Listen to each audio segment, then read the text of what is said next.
여러분 안녕하십니까. 11월 11일 새벽이 됐습니다. 저는 책입니다. 이날이 되면 제가 학교 강의를 할 때인데요. 제 강의를 듣는 학생들이 빼빼로를 사서 이 강단 밑에 몇 개씩 갖다 놓고는 했습니다. 그때는 그게 뭘 의미하는지 몰랐는데 나중에 보니까 그게 기업의 엄청난 상술이었더군요. 11월 11일 일자가 4개가 있는 날이죠. 글쎄요, 참 쓸쓸한 가을날인데도 무척 기분이 좋아지는 그런 날입니다. 우리 정치판을 협잡으로 얼룩지게 하는 자는 누구일까요? 정말 이제 협잡의 정치를 끝낼 때가 됐습니다. 교활한 혀로 대중을 선동하는 그는 정상배 이전에 사악하게 거짓는 악마입니다. 저는 그렇게 생각합니다. 정치판에 정치인이 있고 정상배가 있다고 보면 그걸 뛰어넘는, 그 정상배를 뛰어넘는 악마다. 그만큼 협잡으로 정치를 하는 사람입니다. 우리 정치판은 그런데도 진영 논리에 빠져 판이 깔려 있습니다. 이 죄악을 어떻게 씻으려 하는지 정말 지켜보는 입장에서 보면 안타까울 뿐입니다. 자, 이틀 전이죠. 이재명 수사검사, 이정섭 수원지검 차장검사입니다. 이 수사검사와 이동관 방통위원장을 탄핵한다. 그래서 정치판에 또 하나 불씨가 던져졌습니다. 참 민주당 탄핵 질기입니다. 국무위원 21명이죠. 대통령까지. 이 국무위원 21명 중에 8명이 무려 탄핵에 대한 일종의 위협을 받고 있습니다. 이동관은 방통위원장이 된 지 석 달이 채 안 됐죠. 그러니 어지간한 사유가 아니고선 그를 탄핵한다는 것은 다른 목적이 있을 테였습니다. 예컨대 탄핵소추안이 국회를 통과하면 그 소추안이 아무리 엉터리라도 헌법재판소에서 기각 결정이 나올 때까지 거의 직무는 지키됩니다. 언론은 보통 6개월 정도로 보고 있습니다. 그래서 나온 게 음모론입니다. 방통위원장 이동관을 다음 총선 때까지 손발을 묶어두어야 한다. 좌파들의 커뮤니티에서 나온 말 중엔 한동훈 탄핵과 이동관 탄핵 얘기가 많았다고 합니다. 특히 방통위원장이 탄핵당하면 그 결정이 나올 때까지 방통위원 1명뿐인 방통위원회가 되어버리죠. 지금 2명이니 말입니다. 그래서 방통위원회는 사실상 문을 닫게 됩니다. 그러면 방통위가 선거철에 가짜뉴스를 단속한다는 것은 이제 불가능한 일이 되는 것입니다. 그런데 이동관이 목적이 아니라 민주당과 이재명이 진짜 타깃은 이정섭이 아닐까요? 저는 그렇게 생각했습니다. 그런데 어제 아침 조선일보 일면 헤드라인이 바로 이정섭이 타깃인 것을 가리켰죠. 탄핵 대상이 된 또 다른 검사 손준성 대구 고검 검사는 구색 맞추기로 낸 것을 알 수가 있습니다. 아니, 그랬을 겁니다. 솔직히 저는 이쪽이 훨씬 말이 된다고 생각합니다. 이동관보다는 이정섭이 타깃이 아니냐. 그러니까 진짜 뉴스는 이것이었습니다. 민주당은 9일 이재명과 관련된 상방울 대북송금 수사를 지휘하는 이정섭 수원지검 2차장 검사에 대해서 청탁금지법 위반 등을 이유로 탄핵소추안을 발의했다. 기껏 해봤자 청탁금지법 위반, 그리고 주민등록법 위반, 뭐 이런 겁니다. 위장 전입을 한 것으로 탄핵소추를 받는다면 살아남을 공직자가 어느 정도일까요? 이정섭 탄핵소추안이 발의됐다는 뉴스가 뜨자 대검은 즉각 반응했습니다. 대검은 이날 입장문에서 이렇게 말했습니다. 제1야당이 권력을 남용해서 검찰에 보복하는 것으로 수사와 재판을 방해하려는 정치적 의도다. 이는 탄핵권 남용이자 헌법 파괴 행위다. 헌법의 파괴, 이걸 헌법학 교과서에 보면요, 꾸데타라고 부릅니다. 그러니까 일종의 꾸데타라는 얘기입니다. 9일 이정섭 탄핵 소추를 당론으로 결정한 민주당 의총이 끝나자 원내대변인 윤영덕은 이렇게 말했습니다. 나쁜 짓을 하면 반드시 처벌받는다는 것을 보여줘야 한다. 검사들은 제19 감사하기로 제대로 징계 처분 안 받는 게 다반사다. 자, 그렇다면 묻고 싶습니다. 무엇이 나쁜 짓인가요? 설마 이재명을 수사하는 것이 나쁜 짓이라고 여기는 건 아니겠죠. 어떻든 이 탄핵 수사는 의견이 나뉜 민주당 안에서 친명 강경파가 밀어붙인 것으로 알려졌습니다. 친명은 단순히 복수심에 이정섭이 탄핵을 밀어붙인 걸까요? 그렇지는 않을 겁니다. 당연히 친명은 이정섭이 직무정지를 통해 상방울 대북 성공과 경기도 법인카드 불법 이용을 수사하는 검찰의 손발을 묶으려고 합니다. 적어도 다음 총선까지 이재명에 대한 구속영장을 다시 치는 불상사를 피해야 한다는 생각이 있습니다. 지금 널리 알려져 있기로는 12월 9일 정기국회가 끝나면 검찰은 아마도 경기도 법인카드 유용 사건에다가 상방울 대북 송금 사건을 다시 붙여서 수원지방법원에 구속영장을 청구할 것이다. 그렇게 예측들을 하고 있습니다. 그런데 그 손발을 묶겠다는 겁니다. 어쨌든 탄핵안은 이날 국회 본회의에 보고가 되었습니다. 그리고 탄핵 소추안은 국회법상 본회의 보고 후에 24시간 이후 72시간 이내에 표결을 처리해야만 합니다. 법이 그렇게 딱 정해놓았습니다. 국무위원 및 검사 탄핵 의결증족수는 재적의원 과반수이니까 지금 민주당 의석이 168석이죠. 그러니까 절대다수 민주당은 단독으로 처리할 수가 있습니다. 다시 말씀드리지만 탄핵안이 통과되면 이정섭 차장검사의 직무는 헌법재판소의 결정이 내려질 때까지 정지됩니다. 이재명 수사는 사실상 중단될 가능성이 높습니다. 물론 검사장이 있고 그리고 검찰총장이 있으니까 다른 지휘 계통으로 지휘를 하면 되지 않느냐 이렇게 말할 수 있지만 그건 좀 이상하죠. 결국은 이정섭 차장이 만약에 직무가 정지되면 검찰 수사는 브레이크가 걸릴 가능성이 굉장히 높습니다. 이원석 검찰총장은 이날 오후에 대검찰청을 나서면서 기자들에게 분노에 찬 한마디를 말했습니다. 검사들을 탄핵하지 말고 당대표 수사와 기소를 책임진 검찰총장을 탄핵하라. 자, 어쨌든 어제까지는 국민의힘의 한 수가 통한 것으로 알려졌습니다.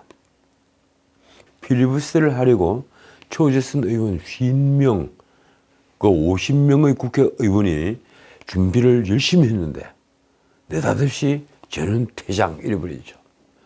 왜 그런가 깜짝 놀랐는데 결국은 이 탄핵안에 대한 브레이크를 걸기 위해서였습니다.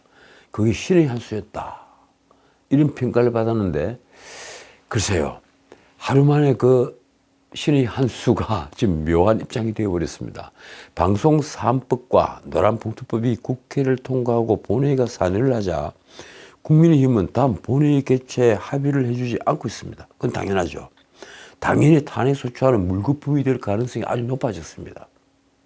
아까 말씀드렸다시피 탄핵소추안은 24시간에서 72시간 내에 통과를 하지 못하면 폐기가 됩니다. 이 경우에 일사부재의 원칙에 따라 이번 회기에서는 민주당은 다시 동일한 사유로 탄핵소추안을 내지 못하는 것입니다. 그런데 민주당은 미련을 버리지 못했습니다. 자, 지금부터가 문제입니다. 민주당은 김진표 의장이 본회의만 열어주면 통과가 가능하다고 말했습니다. 그러면서 이번 안 된다면 다음에라도 다시 통과를 시도할 것이라고 말했습니다. 그때까지만 하더라도 이 탄핵안 철회의 아이디어를 내지 못했던 것입니다. 단지 어떡하든 다음 총선까지 이정섭 차장검사의 직무를 정지해서 이재명을 수사하는 수원지검의 발을 묶어두겠다. 이런 생각을 했던 것입니다. 한편 민주당은 기업이 불법 파업에 대한 손해배상 청구를 제한하는 이른바 노란봉투법 그리고 친야 성향 시민단체들이 KBS, MBC, EBS 이 공영방송 3사의 이사들을 사실상 결정할 수 있도록 하는 방송 3법도 함께 통과시켰습니다. 모두 문재인 정부조차 각종 문제점 등으로 추진하지 않았던 법입니다. 그런데 민주당이 그런 악법들을 일제히 통과를 시켰던 겁니다. 그건 왜 그랬을까요? 민주당은 윤석열 대통령이 거부권을 행사할 것이 명백한 이런 법률에 왜 끝까지 미련을 버리지 못하는 것일까요? 그러니까 민주당의 진짜 목적은 다른 곳에 있습니다. 노란봉투법은 윤 대통령이 거부권을 행사하는 것이 명백하더라도 일단 국회를 통과시켜서 민노총을 비롯한 노동계를 자신의 편인 것으로 만천하에 널리 과시를 한다는 그런 의미가 있습니다. 과연 그런 것일까요? 아니면 그 법률안 통과에 기대어서 탄핵안을 통과시키는 게 또 다른 목적이 아니었을까요? 어쨌든 본회의가 사뇌를 하고 탄핵안이 72시간이 지나 폐기가 된다면 일사부재의 원칙에 따라 민주당은 이번 정기국회 안에서는 다시 탄핵안을 발의하지 못할 수 있습니다. 그러자 민주당이 다시 묘안을 찾아냈습니다. 민주당이 10일 이정섭, 이동관에 대한 탄핵안을 느닷없이 철회하겠다 이렇게 나온 겁니다. 탄핵안을 철회했으니 본회의가 다시 열리는 오는 30일 탄핵안을 다시 발의할 수 있다. 바로 이것이 민주당의 생각입니다. 또다시 꼼수를 발동한 겁니다. 어떻든 민주당은 이번 정기국회 안에 탄핵소추안을 다시 강행 처리하겠다는 입장입니다. 원내수석 박주민이 어제 오전 국회에서 기자회견을 열고 한 말이 이렇습니다. 방금 전에 우리 당에서는 어제 제출한 탄핵안 철회서를 제출하고 왔다. 아무 문제 없이 철회서 접수 완료가 됐다. 아무 문제 없이 철회서 접수 완료가 됐다. 그러니까 박주민도 법률가이지 않습니까? 이 탄핵안 처리를 하는 것은 문제가 있을 수 있다는 것을 알고 있었다는 얘기입니다. 이번에 처리를 했지만 오는 30일과 12월 1일 연이어 잡혀있는 본회의 등을 시기로 해 탄핵안 추진을 이어나갈 것이다. 박주민은 국민의힘이 탄핵안 처리에 본회의 동의 절차가 필요하다며 반발하는 것에 대해서 또 이렇게 말했습니다. 철회서가 접수되는 동시에 바로 철회가 되는 것이다. 자의적 해석과 혼란을 야기했던 국민의힘의 정치적 공세가 멈췄으면 한다. 그러니까 철회서를 국회 사무처가 접수를 하면 철회가 된 것이다. 이 얘기를 하는 겁니다. 결론은 이렇습니다. 만약 민주당의 탄핵안 철회가 인정되지 않으면 탄핵안은 72시간이 지나면 폐기, 자동적으로 부결된 것으로 처리가 됩니다. 이 경우에 12월 9일까지 이어지는 정기국회 내에서는 탄핵안 재발의가 불가능합니다. 하지만 민주당이 탄핵안을 자진 처리한 것이 인정이 되면 탄핵안은 처리한 것이 되고 민주당은 30일 본회의가 다시 열릴 때 탄핵안을 다시 발의할 수가 있습니다. 문제는 솔직히 말해서 국회 사무처의 태도입니다. 국회 사무처는 민주당의 철회안을 접수해서 받아들이면서 탄핵안은 정기국회 중에 재발의가 가능해졌습니다. 아마 이 사무총장 이광재가 독단적으로 결정한 것은 아니겠죠. 글쎄요, 국회 사무처에 누가 이 결정을 했을까요? 자, 이동관, 이정섭 탄핵소추안은 결국 김진표 국회의장 결재로 하루 만에 처리된 것으로 확인이 되었습니다. 김진표 사인이 된 겁니다. 이로써 국민의힘의 한 수는 결국 물거품이 됐고 민주당은 이동관, 이정섭에 대한 탄핵안을 다시 발의해서 정기국회 내에 처리를 추진할 수 있게 됐습니다. 일단은 지금까지는 그렇습니다. 국회 사무처는 역사의 물줄기를 바꾸는 결정을 한 것입니다. 국민의힘은 탄핵안이 본회의 보고를 거친 공식 안건인 만큼 철회 수용은 불법이다. 그래서 무효다. 이렇게 주장을 합니다. 그리고 김진표 의장을 상대로 헌법재판소에 권한쟁의 심판을 내기로 했습니다. 솔직히 저 또한 본회의에 보고가 됐다면 설사 상정되지 않았다 해도 반대당의 동의가 없으면 처리할 수 없다고 생각을 합니다. 이미 본회의에 보고가 다 됐으니 말입니다. 이광재 국회 사무총장은 10일 국회 운영위원회 전체회의에서 이동관 탄핵소추안을 발의한 민주당 의원들이 국회 사무처에 접수한 탄핵안 철회서가 처리되느냐는 국민의힘 장동혁의 질의에 그렇게 결재했다고 한다고 답했습니다. 국회 입법차장은 권영진이죠. 이 권영진은 국회 예결위 종합정책질의에서 김진표의 결재 사실을 밝혔습니다. 오늘 12시 45분경에 김진표 의장이 최종 결심을 해서 철회됐다. 장동혁은 본회의에서 의제된 의안을 처리할 때는 본회의 또는 의원의 동의를 받아야 한다는 내용의 국회법 90조를 거론하면서 이렇게 물었습니다. 탄핵소추안이 접수되고 본회의에 보고됐지만 의제되지 않은 것으로 판단했느냐. 사무총장 이광재의 답이 이렇습니다. 탄핵안은 보고된 것이지 의제로 설정되지 않았다고 판단했다. 사무총장이 그렇게 판단하면 되는 겁니까? 그러면서 이광재는 법률적 미비인지 해석의 차이인지에 대한 논란이 있는 게 사실이라고 했습니다. 그의 말이 이렇습니다. 탄핵소추에 관한 국회법 90조에 대한 특별 규정을 두는 게 적절하지 않을까 싶다. 일반적으로 이 부분은 의장과 양당 원내대표들이 협의해서 처리했는데 정비가 필요해 보인다. 자, 이에 대해 국민의힘 원내대표 윤지옥 운영위원장은 이렇게 받았습니다. 양당 원내대표가 협의한다고 말씀을 하시는데 제게는 이런 방구도 없었다. 의장님과 사무처에서 법적 조치를 했기 때문에 저희도 법적으로 대응할 것으로 하겠다. 국민의힘은 결국 아까 말씀드린 대로 국회의장을 상대로 권한쟁의 심판을 제기하면서 이번 정기국회 내에 처리된 내용과 같은 내용의 탄핵소추안이 상정돼서는 안 된다는 내용의 가처분 신청까지 같이 내겠다고 했습니다.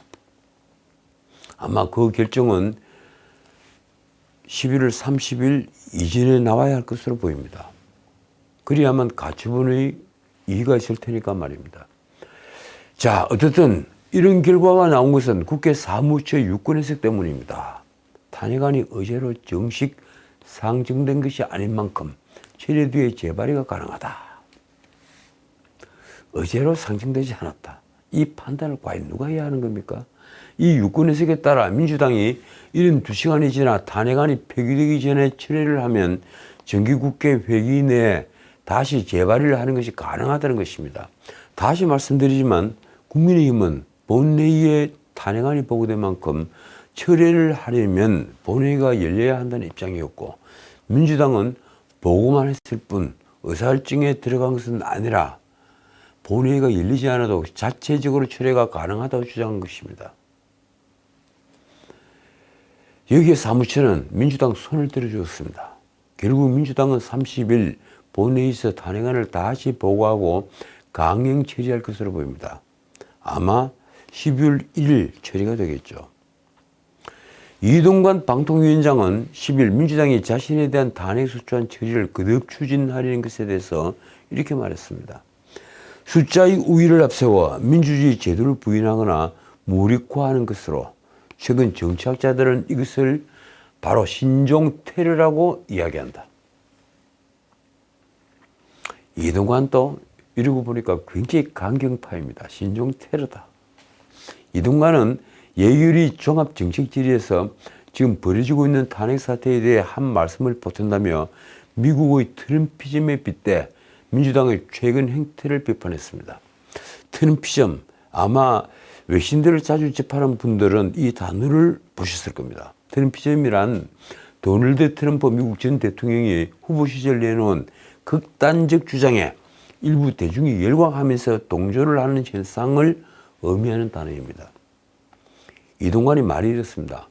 과거의 테러가 폭력을 동원하는 것이라면 이것이 바로 이른바 트럼피즘이다. 그는 이어 다수의 폭정을 거론했습니다. 다수의 폭정. 제가 시즌 1에서 자주 거론했던 단어입니다. tyranny of majority. 이 다수결에 아주 나쁜 그러한 경향이 바로 이 다수의 폭정입니다. 우민 정치죠. 대통령 중심제를 설계한 미국 근고의 아버지들이 제일 걱정했던 것이 다수의 폭정, tyranny of the majority. 바로 이것이다. 이동관은 이런 말을 덧붙였습니다. 선거에 중대한 영향을 미치는 가짜뉴스를 방치했다면 탄핵당에 마땅하다고 생각한다. 그러나 가짜뉴스를 단속하겠다는 것을 탄핵하겠다는 것은 무슨 영문인지 곡절인지 이해하기 어렵다. 민주당 이재명은 이번 이정섭 탄핵 소추안 파동을 두고 기자들이 10일 방탄 탄핵 논란에 대해 질문을 하자 답하지 않았습니다. 민주당이 이정섭을 탄핵하자고 들고 나온 사유는 위장 전입, 청탁금지법 위반, 그리고 범죄 기록 조회 등입니다. 문재인 정부 때 장관 후보자들이 그 수많은 위장 전입 문제는 왜 눈 감았습니까? 이재명과의 문답은 그래서 특히 주목받았습니다. 자, 기자들의 질문입니다. 이정섭 검사 탄핵안을 두고 방탄용이라는 비판이 있다. 그러자 이재명 답은 문자 그대로 동문스답입니다. 김기현 국민의힘 대표에게 기후에너지부에 대해 왜 아무 말이 없는지 물어봐달라. 무슨 니는 뚱딴지 같은 답이 있는 겁니까? 다시 기자들이 물었습니다. 여당의 필리버스터 철회를 예상 못한 것 아니냐. 이재명은 또 못 들은 척 이렇게 말했습니다. 일회용품 규제 철폐나 포퓰리즘 정책을 갖고 정쟁을 할 게 아니라 국민의 삶에 좀 더 관심을 가져주길 바란다. 언제부터 이렇게 동문서답을 즐긴 겁니까? 그리고 보니 총선 민생 이슈를 국민의힘에 선점을 당한 이재명은 연일 국민의힘을 향해서 포퓰리즘이다 이렇게 비판을 하고 있습니다. 정말 충격적입니다. 지난 8일에는 일회용품 규제 철회 등을 두고 중요한 정책을 포퓰리즘적으로 조변 섞게하듯 뜯어고치는 일이라고 비판했습니다. 10일 최고위원회에서는 김포 서울 편입 문제까지 거론했습니다. 포퓰리즘적인 주장을 하면서 여당이 답변을 강요한다. 이러자 국민의힘 대변인인 박정아가 이렇게 평가를 했습니다. 포퓰리즘의 원조, 표준이라 할 수 있는 이재명 대표가 포퓰리즘을 언급하는 것은 또 다른 표변이다. 글쎄요, 제가 보기도 그렇습니다. 이재명 대표가 포퓰리즘을 공격한다는 것은 정말 좀 웃기는 일이 아닌가요? 한편 민주당은 탄핵과 별개로 이정섭 수원지법 차장검사를 아까 말씀드렸다시피 어제죠. 이 주민등록법, 부정청탁법, 국가공무원법, 그리고 형법, 검찰청 공무원 행동 강령 위반 뭐 이런 등등으로 공수처에 고발했습니다. 요새 공수처 정말 어렵죠. 뭐 되는 일이 없죠. 박승준 대변인이 말이 이렇습니다. 지난해 이 검사를 대검에 고발했는데 어떠한 조치도 없었다. 범죄 검사를 용납해서는 안 된다. 그래서 이제 공수처에 먹잇감으로 던져준 겁니까? 자, 요즘 정치판에 떠도는 신당에 대해서 짧게 말씀드리고 마치겠습니다. 솔직히 이 얘기 길게 하고 싶은 생각이 없습니다. 민주당 내에서 비명계를 중심으로 신당, 창당, 탈당 가능성을 시사하는 목소리가 연일 이어지고 있습니다. 조홍천은 9일 라디오에서 이렇게 말했습니다. 저는 민물고기로 담수에 들어왔는데 지금 소금물이 돼서 숨을 쉴 수가 없다. 당 상황이 질식할 지경이다. 참 조홍천이 국회의원 되기 전에 일식집을 했죠. 그래서 비유가 이렇게 나가는 겁니까? 참 재밌는 표현입니다. 저는 담수에 들어왔는데 들어와서 보니까 소금물이 계속 들어와서 이제 살 수가 없다. 그 튀어나가야 되겠다. 그는 12월까지 노력을 다 할 것이라고 말했습니다. 12월 이후로는 탈당할 수 있다는 말입니다. 현재 질식할 지경의 당 상황에 대해서는 또 이렇게 말했습니다. 당내 패권주의, 사당화, 팬덤 정치가 문제다. 당내 민주주의가 완전히 와해됐다. 말하자면 이재명이 타깃입니다. 조홍천은 이재명이 당대표가 된 이후에 1년 반 이상 민주당은 사당화의 길로 계속 가고 있다고 말했습니다. 총선을 앞두고 조금이라도 대표에게 쓴소리를 하거나 좀 다른 목소리를 내면 그냥 너는 역적, 너는 수박 그런 분위기가 꽉 차 있다. 아마 역적이란 말보다 수박이란 말에 더 충격을 받을 겁니다. 이런 분위기는 다른 비명계도 마찬가지입니다. 김종민도 9일 라디오에서 이렇게 말했습니다. 끝까지 이재명 대표가 안 바뀌면 정치를 그만두든지 아니면 자기가 원하는 새로운 정치를 하든지 둘 중에 하나 선택할 사람들이 있을 것이다. 비명계에서 이탈할 사람들이 있다. 이 얘기를 하는 겁니다. 그는 이재명이 마음대로 공천을 하려는 것 아니냐는 취지의 질문에는 이렇게 답했습니다. 그런 정당은 조선노동당과 공산당밖에 없다. 이런 식의 권한을 갖는 당대표는 없다. 자, 이 정도의 말이 나왔으면 이재명은 비명계를 도닥거리고 두려워할 줄 알아야 합니다. 그런데 그렇지 못한 현실이 문제입니다. 어떻든 야권의 신당파들은 정기국회가 마무리되는 12월을 목표로 거취 정리를 해야 한다는 계획을 짜고 있는 것으로 보입니다. 이원욱은 10일 가칭 원칙과 상식이 출범할 예정이라고 밝혔습니다. 원칙과 상식은 정당 이름은 알 것이고 아마 포럼이겠죠. 그는 방송에서 이상민, 조홍천, 김종민 등 다수가 참여할 것임을 시사했습니다. 비명계의 모임이다. 원칙과 상식. 한편 이원욱은 이준석에 대해서는 선을 그었습니다. 이게 아주 재밌습니다. 그의 말이 이렇습니다. 혐오 정치를 양산하고 있고 태도, 철학 등에 있어 민주당 지지자들과 궤를 달리하고 있다. 앞부분이 아주 중요한 포인트입니다. 혐오 정치를 양산하고 있다. 그렇습니다. 제가 이준석을 볼 때도 그는 혐오 정치를 하고 있는 겁니다. 그 이준석은 10일 금태섭, 김종인과 오찬회동을 했습니다. 김종인을 뒷배로 이른바 제3지대 신당 창당 작업의 시동을 건 겁니다. 그런데 문제는 금태섭과 어울리던 이른바 5인방들에도 아마 약효가 미치지 못할 것으로 보입니다. 결국 김종인을 뒷배로 금태섭과 이준석, 거기다 유승민까지 참여를 하는 겁니까? 이 정도 멤버로 신당이 가능할까요? 그런데 언론의 관측도 그렇지만, 그리고 이준석의 희망과는 달리 비명계가 이준석과 연합의 거리를 둠으로써 반윤 빅텐트, 처음에 구상했던 이 반윤 빅텐트는 이제 무산될 가능성이 아주 높아졌습니다. 거기는 아까 말씀드렸다시피 이준석의 혐오 정치가 가장 큰 원인입니다. 김종인은 10일 이준석 금태섭과의 회동에 관련해서 이렇게 말했습니다. 두 사람이 뜻을 함께 한다고 느꼈다기보다는 함께 할 수밖에 없다. 이것도 참 재밌는 표현이죠. 뜻을 함께 한다고 서로 느껴갖고 손을 잡아야 될 텐데 그렇지는 못하고 지금 입장이 두 사람이 함께 할 수밖에 없는 입장이다. 이 얘기를 하는 겁니다. 그러면서 한 말이 이렇습니다. 두 사람이 새로운 정치 세력을 만들겠다고 하니 지향하는 바가 똑같다. 따로따로 할 게 없으니 서로 협조해서 하나로 가보자는 취지의 만남이라고 생각하면 된다. 그러니까 둘 다 살아남기 위해서 할 수 없이 손을 잡고 함께 뭔가를 해보자. 이 합의를 한 것으로 보입니다. 쉽게 말해 김종인은 금태섭, 이준석 둘 다 버리지 못하고 지원을 하겠다는 뜻을 표력한 것입니다. 김종인은 두 사람이 서로 만나보고 싶다고 해서 자리만 만들어준 것이라면서 내가 볼 때는 두 사람이 별다른 이견이 없는 것 같다고 했습니다. 글쎄요, 혼자 힘으로 정당을 좀 만들지도 못할 입장이 됐으니 그럴 수밖에 없을 겁니다. 자, 오늘은 여기까지입니다. 솔직히 저는 그런 모임, 그런 정치에는 아무런 관심이 없습니다. 이미 끝난 사람들로 보입니다. 제가 늘 얘기를 했죠. 김종인이 뒷배에 서면 성공할 정치 세력이 없다. 과연 이게 초당적 새 정치 세력인가요?